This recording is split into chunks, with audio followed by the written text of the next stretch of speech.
नमस्कार मेरे प्यारे साथियों, मैं डीपी आज एक नई वीडियो के साथ आप लोगों के सामने हूँ। आज शरद पूर्णिमा है। आज के दिन ही वाल्मीकि जयंती मनाई जाती है, महर्षि वाल्मीकि जयंती। आइए सबसे पहले हम लोग उन महान महर्षि को प्रणाम करें जिनकी कृपा से हमें राम रूपी रसायन प्राप्त हुआ।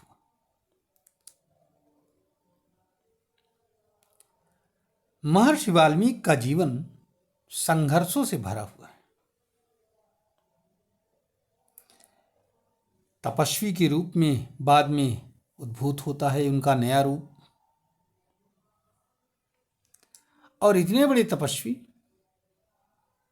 आदि कवि भी कहा गया इनको।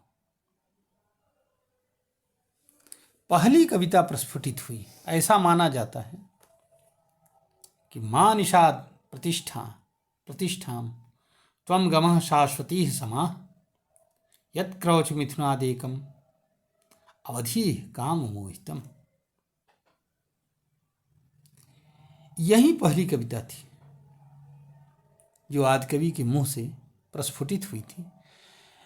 अगर इस कविता के थोड़ा सा इतिहास थोड़ा सा बैकग्राउंड में जाए तो हमें समझ में आएगा कि एक कविता श्राप है,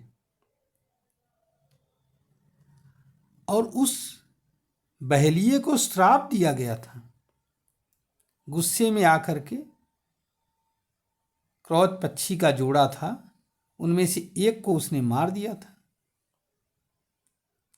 तो दूसरा विलाप कर रहा था। उसको देख करके महर्षि आदिकवि दयार्द्र हो उठे और उनके मुंह से यही श्लोक निकला। ये बड़ी असामान्य घटना है। प्रायः हम किसी को श्रापित करेंगे तो कविता में नहीं श्रापित करेंगे, लेकिन आदिकवि के मुंह से कविता में ही श्राप निकला। वो भी किसी के मरने पर कविता थोड़ी गाई जाती है। यह एक बड़ी विशिष्ट घटना है। तो ऐसे थे हमारे आदिकवि, जिन्होंने मरा मरा कह करके भी राम को प्राप्त कर लिया। यह राम की कृपा भी है, और आदिकवि की उस ऊंचाई पर को छू पाना दर्शाता है कि ऐसी ताकत हो कि हम उल्टा कह करके भी उसको सीधा कर देंगे। मरा मरा कह करके भी हम राम को प्राप्त कर लेंगे। और यही नहीं, माँ सीता का, माँ जानकी का आश्रय स्थल भी अंत में वहीं आदिकवि का आश्रम बना, वाल्मीकि जी का। दो भारत के भावी सम्राटों का निर्माण लव और कुश को आदिकवि के आश्रम में ही हो पले और बढ़े हुए और महान बने, चाहे वो कविता कहानी में हो, चाहे गीत संगीत में हो, चाहे शासन करने में हो। तो ये हमारे ऋषियों की एक बहुत बड़ी ताकत थी, जो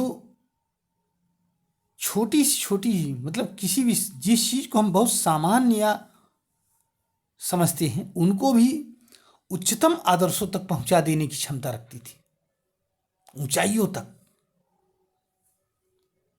आधुनिक समाज में भी ऐसे उदाहरण मिलते हैं, पूर्व में भी मिलते रहे। चाणक्य और चंद्रगुप्त का उदाहरण। तो ये ऋषियों की, हमारे महर्षियों की महान क्षमता थी। प्राचेत सह 10वां पुत्र, प्रचेता ऋषि के 10वें पुत्र थे महर्षि वाल्मीकि। अब कहानियां क्या है क्या नहीं है वो तो ठीक है, बहुत सारे रामायण में, अध्यात्म रामायण, वाल्मीकि रामायण में भी थोड़ा बहुत वर्णन आता है, जगह जगह आता है वर्णन, लेकिन अब उसमें सत्यता कितनी है, फिलहाल हमें उन कहानियों में नहीं जाना है। हमें तो इसी में आनंदित रहना है कि हमारे महान कवि आदिकवि जो है कैसे थे, क्या क्या योगदान रहा, और हम उन्हीं के पद चिन्हों पर चलने की कोशिश करें, अपने आप को जीवन के अंतिम समय तक समाज के लिए उपयोगी बनाए रखें। आइए एक बार पुनः हम महर्षि को प्रणाम करते हैं, बारंबार प्रणाम करते हैं, और इस उम्मीद के साथ कि हम भी उन्हीं की तरह लंबे समय तक, अंतिम समय तक अपने देश और समाज की सेवा करते रहेंगे, मन वचन या कर्म किसी के द्वारा होगा। धन्यवाद, नमस्कार, जय हिंद, जय भारत, वंदे मातरम।